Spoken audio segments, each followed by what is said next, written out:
Hello everyone, মই আজি তোমালোকৰ মাজলৈ B.ed ফাৰ্ষ্ট ইয়েৰৰ ইংলিছ মেথডৰ সঘনে আহি থকা কুৱেশ্যন এটা লৈ আহিছোঁ। কুৱেশ্যনটো বিভিন্ন ধৰণে আহিব পাৰে। Discuss the objective and scope of teaching English at the secondary level in India. নতুবা আহিব পাৰে what are the objectives of teaching English at the secondary level, does the present teaching meet the objectives, illustrate with examples. নতুবা আহিব পাৰে what are the objectives of teaching English at different levels in the school of India. মই ইয়াত কুৱেশ্যনৰ এনচাৰটো লিখি দিছোঁ, তোমালোকে note down কৰি যাবা আৰু মই বুজাই যাম। এনচাৰটো হ'ব the success of teaching process depends on how far the teacher fixes up the aims and objectives of teaching properly. অৰ্থাৎ পাঠদান প্ৰক্ৰিয়াৰ সফলতা নিৰ্ভৰ কৰে শিক্ষক এজনে ইংৰাজী শিকোৱাৰ লক্ষ্য আৰু উদ্দেশ্যসমূহ কিমান দূৰ নিৰ্ধাৰণ কৰে আৰু গুৰুত্ব আৰোপ কৰে। Without the knowledge of aims and objectives, a teacher cannot teach a lesson efficiently. আমি সকলোৱে জানো লক্ষ্য আৰু উদ্দেশ্য নোহোৱাকৈ কোনো এজন শিক্ষকেই ভালদৰে পাঠদান প্ৰক্ৰিয়া সফলতাৰে পৰিপূৰ্ণ কৰিব নোৱাৰে। Before going to teach a subject, one should be clear about what he is going to achieve. If the teacher knows it clearly, then his thought becomes easy and his planning becomes knowledge based on effective. আৰু এজন শিক্ষকে যদি তেওঁ পাঠদান কৰোৱাৰ লক্ষ্য আৰু উদ্দেশ্য বুজি পায়, জানে, তেওঁৰ পাঠদান প্ৰক্ৰিয়াও কি হ'ব, সফলতাৰে পৰিপূৰ্ণ হ'ব। English is a foreign language. Therefore, a teacher faces a lot of difficulties in the classroom while going to impart teaching in English because they do not know the proper aims of this subject. আমি সকলোৱে জানো ইংৰাজী হৈছে এটা বিদেশী ভাষা।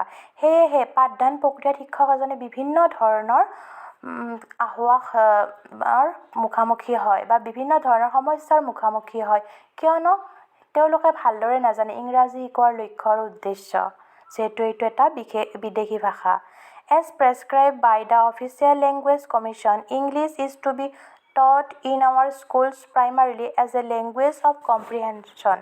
চৰকাৰী ভাষা আয়োগে নিৰ্ধাৰণ কৰা অনুসৰি ইংৰাজী আমাৰ বিদ্যালয়ৰ মূলতঃ বুজাৰ ভাষা হিচাপে শিকোৱা হয়। The main objectives of teaching English at upper primary and secondary level is to develop the communicative ability of the learner in developing the four language skills: listening, speaking, reading and writing. আমি সকলোৱে জানো চাৰিটা হৈছে language skills. সেইকেইটা হৈছে listening, speaking, reading অৰ writing. ইয়াত কৈছে উচ্চ প্ৰাথমিক আৰু মাধ্যমিক পৰ্যায়ত ইংৰাজী শিকোৱাৰ মূল উদ্দেশ্য হৈছে এই যে চাৰিটা ভাষা দক্ষতা আছে সেইকেইটাৰ বিকাশৰ ক্ষেত্ৰত শিক্ষাৰ্থীৰ কমিউনিকেটিভ স্কিলটো ডেভেলপ কৰা। মই এই টপিকটোৰ ওপৰত 2 বা 3টা পাৰ্ট বনাম। ফাৰ্ষ্ট পাৰ্টত মই অকল অবজেক্টিভছ এণ্ড এইমছৰ বিষয়ে আলোচনা কৰিম।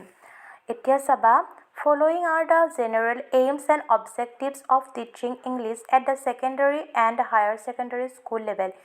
ইয়াত এতিয়া অবজেক্টিভছ এণ্ড এইমছখিনি ডিছকাশ্যন কৰিব ওলাইছোঁ। ফাৰ্ষ্ট পইণ্টটো হ'ব to enable the students to understand English when spoken. যেতিয়া ইংৰাজী কোৱা হ'ব তেতিয়া যাতে শিক্ষাৰ্থীসকলে বুজি পায় তাৰ ওপৰত লক্ষ্য দিয়া বা তাৰ ওপৰত গুৰুত্ব দিয়া। For this purpose, the teacher should provide the following activities in the class: oral way of teaching, uses of tape recorder, linguaphone, video, radio, etc. Use of playway method, use of direct method. ইয়াৰ বাবে শিক্ষকজনে কিছুমান activity আয়োজন কৰিব লাগিব, যেনেকৈ মৌখিক পদ্ধতিৰ জৰিয়তে, ওৰেল ৱেৰ পদ্ধতিৰ জৰিয়তে বা টেপ ৰেকৰ্ডাৰ, যাতে পিছত শিক্ষাৰ্থীসকলে শুনিব পাৰে শিক্ষকজনে কি ক'লে, বা প্লেৱে মেথড, কিছুমান আমাৰ লেংগুৱেজৰ প্লে থাকে নহয়, যেনেকৈ ডিবেট কম্পিটিশ্যন থাকিব পাৰে বা এক্সটেম্পৰ থাকিব পাৰে বা স্পীচ দিয়া কিবা থাকিব পাৰে, কিবাৰ ওপৰত স্পীচ দিলে যাতে সিহঁতৰ বুজি পায় আনে কি কৈছে বা নিজেও ক'ব পাৰে। ডাইৰেক্ট মেথডটো হৈছে তোমাৰ ডাইৰেক্ট শিকোৱা ইংৰাজীটো। ধৰি লওক ৱাটছ, আমি ৱাটছটো দেখিলোঁ, আমাৰ আইডিয়া হ'ব লাগিব যে এইটো ৱাটছ মানে টাইম চাব পাৰোঁ আমি, যাতে আমি অসমীয়াত ভাবিব নালাগে যে ৱাটছ মানে হৈছে ঘড়ী, অসমীয়াৰ দ্বাৰা নুবুজায়, ডাইৰেক্ট মানে আমাৰ পিকচাৰৰ জৰিয়তে বুজাব। পইণ্ট নম্বৰ 2 হ'ব to enable the students to speak English correctly. যাতে শিক্ষাৰ্থীসকলে ভালদৰে শুদ্ধভাৱে ইংৰাজী ক'ব পাৰে তাৰ ওপৰত লক্ষ্য দিয়া। The teacher should provide more opportunities to the students to speak English to practice of correct pronunciation. The teacher should organize debates and other language games. এই ফাৰ্ষ্টটোৰ দৰে এইটো একেই মানে যাতে শিক্ষাৰ্থীসকলে ভালদৰে শুদ্ধকৈ ক'ব পাৰে ইংৰাজীটো তাৰ ওপৰত শিক্ষকজনে গুৰুত্ব দিব লাগিব। তাৰ বাবে শিক্ষকজনে বিভিন্ন ধৰণৰ লেংগুৱেজ গেমৰ আয়োজন কৰিব পাৰে, ডিবেট কম্পিটিশ্যন, এক্সটেম্পৰ বা স্পীচ কম্পিটিশ্যন এইবিলাক কৰিব পাৰে। নেক্সট পইণ্টটো আহিব to enable the students to read English with proper pause and stress. যাতে শিক্ষাৰ্থীসকলে ইংৰাজী ভাষাটো ভালদৰে পঢ়িব পাৰে। আমি যে দাৰি কমা ব্যৱহাৰ কৰোঁ, ক'ত ৰ'ব, ক'ত শব্দটো আৰম্ভ হ'ব, ক'ত শেষ হ'ব, যাতে ভালদৰে পঢ়িব পাৰে পজ আৰু ষ্ট্ৰেছ ব্যৱহাৰ কৰি তাৰ ওপৰত লক্ষ্য দিব লাগিব। In this connection, the teacher should give the pupils the knowledge of pronunciation, stress and intonation, which will help them to read properly and correctly. শিক্ষকজনে এই ক্ষেত্ৰত গুৰুত্ব দিব লাগিব, যাতে প্ৰনাউন্সিয়েশ্যনত গুৰুত্ব দিব লাগিব, যাতে ভালদৰে শিক্ষাৰ্থীজনে ভালদৰে শুদ্ধকৈ প্ৰনাউন্স কৰিব পাৰে। ক'ত ইণ্টনেশ্যন মানে হৈছে আমাৰ স্বৰধ্বনি। আমাৰ কেতিয়াবা কি হয় শব্দবিলাকত উচ্চ স্তৰৰ হয় বা কেতিয়াবা নিম্ন স্তৰৰ হয়। ক'ত জিৰাব, ক'ত ৰ'ব, ক'ত শব্দ এটা উচ্চ স্তৰে প্ৰনাউন্স কৰিব, সেইবিলাকৰ ওপৰত গুৰুত্ব দিব লাগিব। Teacher should read only topic properly and correctly as his reading serve as a model to the students. আৰু শিক্ষকজনে কোনো এটা পাঠ পঢ়োৱাৰ আগতে পাঠটো ভালদৰে তেওঁক পঢ়ুৱাই শুনাব লাগিব শুদ্ধকৈ, যাতে তেওঁক ফ'ল' কৰিব পাৰে শিক্ষাৰ্থীসকলে। নেক্সট পইণ্টটো আহিব to enable the students to write English correctly. যাতে শিক্ষাৰ্থীসকলে শুদ্ধকৈ ইংৰাজী লিখিব পাৰে তাৰ ওপৰত লক্ষ্য প্ৰদান কৰা। The teacher should make use of the blackboard and suggest the students to look and write on their notebooks properly. শিক্ষকজনে পাঠ পঢ়োৱাৰ সময়ত বৰ্ডৰ ব্যৱহাৰ কৰিব লাগিব। তেওঁ কিছুমান শব্দ বা ডিফিকাল্ট ৱৰ্ডবিলাক বৰ্ডত লিখিব লাগিব আৰু ষ্টুডেণ্টসকলে যাতে তেওঁলোকৰ বহীত নোট ডাউন কৰি লয় তাৰ ওপৰত পৰামৰ্শ দিব লাগিব শিক্ষকজনে। The teacher should provide the correct use of vocabulary, tense and sentence pattern. The teacher also should give opportunity to writing letters, simple sentence. vocabulary use কৰিব লাগিব বা চেণ্টেন্স শুদ্ধকৈ চেণ্টেন্স পেটাৰ্ণ ইউজ কৰিব লাগিব, বাক্যৰ কেনেকুৱা গঠন এইবিলাক ইউজ কৰিব লাগিব আৰু শিক্ষাৰ্থীসকলকো সুবিধা দিব লাগিব তেওঁলোকে যাতে কিছুমান লেটাৰ লিখে বা কিছুমান চিম্পুল সহজ বাক্য লিখিব পাৰে তাৰ কাৰণে সুবিধা দিব লাগিব। নেক্সট পইণ্ট আহিব to give pupils enough knowledge. আৰু জ্ঞান দিব লাগিব কিছুমান শিক্ষাৰ্থীসকলক। The language helps the students in their chosen vocation and introduce them to the outside world. আৰু আমাৰ ইংৰাজী ভাষাটোৱে সহায় কৰে আমাৰ শিক্ষাৰ্থীসকলে যিটো বৃত্তি ল'ব তাৰ ওপৰত শিক্ষা প্ৰদান কৰোঁতে বা শিক্ষা লাভ কৰোঁতে আমাক ইংৰাজী ভাষাই যথেষ্ট সহায় কৰে। আৰু আমি ইংৰাজী ভাষাৰ জৰিয়তে আমি আউটছাইড ৱৰ্ল্ড আমাৰ বাহিৰৰ দেশবিলাকতো যাব পাৰোঁ বা আমাৰ বিভিন্ন ধৰণৰ ছাবজেক্ট মেটেৰিয়েলছ আমি ইংৰাজী ভাষাতেই লাভ কৰোঁ। সেইবাবে ইংৰাজী ভাষাৰ গুৰুত্ব বহুত বেছি। নেক্সট পইণ্টটো আহিব to enable the students to get information. মই ক'লোৱে অলপ আগতে শিক্ষাৰ্থীসকলে কিছুমান ইনফৰমেশ্যন লাভ কৰাত ইংৰাজী ভাষাই যথেষ্ট সহায় কৰে। কাৰণ ইংৰাজী ভাষাত বিভিন্ন ধৰণৰ ছাবজেক্ট মেটেৰিয়েলছ এভেইলেবল থাকে।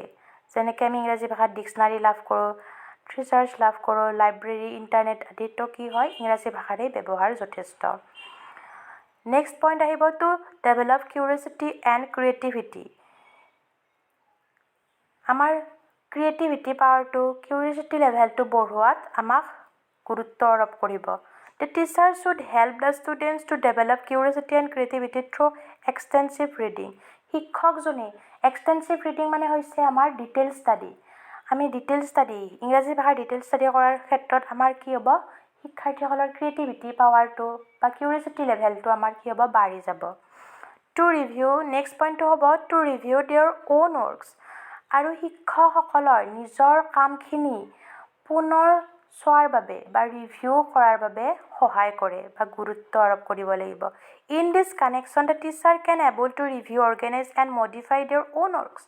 আৰু ইংৰাজী ভাষাৰ জৰিয়তে শিক্ষাৰ্থীসকল নতুবা শিক্ষকসকলে নিজৰ কামখিনি মডিফাই কৰাত বা ৰিক্ৰিয়েট কৰাত সহায় কৰে ইংৰাজী ভাষাই। এইখিনিয়ে আছিল জেনেৰেল অবজেক্টিভছ এণ্ড এইমছ। এইবাৰ আহিব specific objectives and AIIMS. The NCERT has recommended some specific aims of teaching English in different stages in terms of students' behavioral changes and specified content to be developed. As a result of the specific aim, the teacher starts from known to the unknown, from whole to part, from definite to indefinite.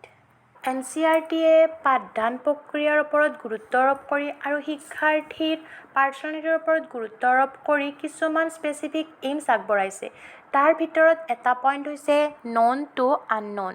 Teacher must acknowledge the known and take the students to the unknown. For example, tense is known concept that all students might be familiar with, but voice narration might be an unknown concept. প্ৰথমতে শিক্ষকজনে পাঠদান প্ৰক্ৰিয়া আৰম্ভ কৰাৰ আগত তেওঁ জনা concept এটা শিক্ষাৰ্থীসকলক প্ৰভাইড কৰিব লাগিব। উদাহৰণস্বৰূপে ভইচ নেৰেশ্যন শিকোৱাৰ আগতে শিক্ষকজনে শিক্ষাৰ্থীসকলক টেন্সৰ জ্ঞান প্ৰদান কৰিব লাগিব। নেক্সট পইণ্ট আহিব simple to complex. Complex topic এটা শিকোৱাৰ আগত শিক্ষকজনে চিম্পুল কনচেপ্ট ক্লিয়াৰ কৰিব লাগিব। It is given that simple concept are taught first and then teacher move on to the complex topic. For example, if a teacher has to teach about tense, then the teacher will teach simply about a list of verbs first and its forms also. উদাহৰণস্বৰূপে শিক্ষক এজনে tense শিকোৱাৰ আগতে তেওঁ ষ্টুডেণ্টসকলক ভাৰ্বৰ list বা ইয়াৰ ফৰ্মসমূহৰ আভাস ফাৰ্ষ্টতে দিব লাগিব। নেক্সট পইণ্ট আহিব from whole to part. While teaching, the teachers must try and introduce the students to the whole lesson first, then move on to the intricacies of it. For example, while the teacher is teaching a poem, first he should talk about what the poem is and what it discusses. Then he should move on to analyze the poetic device, words used, the mindset of the poet. শিক্ষক এজনে কিবা এটা lesson পঢ়োৱাৰ আগত তেওঁ শিক্ষাৰ্থীসকলৰ লগত সম্পূৰ্ণ লেচনটোৰ থুলমূল আভাস দিব লাগিব। তাৰ পিছতহে তেওঁ লেচনটোৰ ভিতৰত থকা শব্দবিলাকৰ অৰ্থ প্ৰদান কৰিব। উদাহৰণস্বৰূপে শিক্ষক এজনে কবিতা এটা শিকোৱাৰ আগত তেওঁ কবিতাটোৰ থুলমূল সম্পূৰ্ণ আভাস দিব লাগিব। তাৰ পিছতহে কবিতাটোৰ মেইন উদ্দেশ্য, ইয়াৰ শব্দবিলাকৰ অৰ্থ, কবিতাটোৰ কবিজনৰ মনৰ ভাৱ আদি প্ৰকাশ কৰিব লাগিব। Each and every teacher should know this recommendation which will help them in the classroom. প্ৰত্যেকজন শিক্ষকে এই পৰামৰ্শসমূহ মানি চলিব লাগে, তেতিয়াহে পাঠদান কাৰ্য সফলতাৰে পৰিপূৰ্ণ হয়। We can easily learn the mother tongue. আমি সকলোৱে অতি সহজে আমি মাতৃভাষা আমাৰ শিকিব পাৰোঁ। But it is difficult to learn a foreign language. কিন্তু আমি বিদেশী ভাষা শিকাটো বহুত কঠিন। So the teacher of English has to be clearer in these objectives of the teaching of English. সেয়েহে শিক্ষক এজনে, বিশেষকৈ ইংৰাজী শিক্ষক এজনে শিক্ষাদান প্ৰক্ৰিয়া কাৰ্যকৰী সফলতাৰে পৰিপূৰ্ণ হ'বলৈ ওপৰত উল্লেখিত এইমছ এণ্ড অবজেক্টিভছসমূহৰ ওপৰত গুৰুত্ব প্ৰদান কৰিব লাগে। ধন্যবাদ।